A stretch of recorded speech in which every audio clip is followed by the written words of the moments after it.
When it comes to men and women, the truth is that we are far more similar than we are different.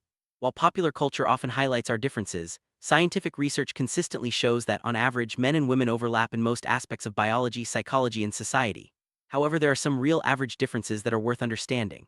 In this video, we'll break down these differences respectfully and clearly, exploring where they come from and what they really mean. Let's start by looking at the biological side before moving on to psychological and social factors. Remember, these are averages, not absolutes, and every individual is unique. Biologically, there are some average differences between men and women. Most women have two X chromosomes, while most men have one X and one Y chromosome. When it comes to reproductive anatomy, women can become pregnant and give birth, while men produce sperm.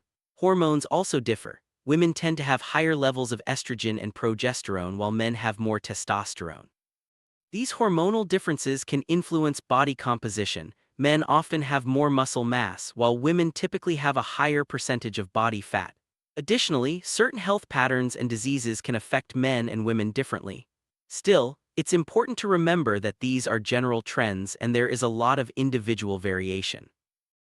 When it comes to psychology, the differences between men and women are much smaller than many people think. Studies show that men and women overlap far more than they differ, but there are some small average trends. For example, men may be slightly more likely to take risks, while women may be a bit more emotionally expressive.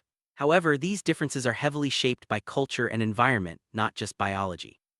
Socially, gender roles and expectations vary widely across societies and can influence everything from career choices to how people express themselves. Many of the differences we see are learned through upbringing and socialization, rather than being hardwired from birth. It's crucial to recognize that not everyone fits neatly into the categories of male or female. Biology and gender are much more complex than just two boxes. Some people are intersex, meaning their biological characteristics don't fit typical definitions of male or female. Others may identify outside the traditional gender binary altogether. Understanding this complexity helps us appreciate the diversity of human experience and reminds us that averages and categories never tell the whole story. Ultimately, respect for individual differences is key, and everyone deserves to be seen for who they truly are.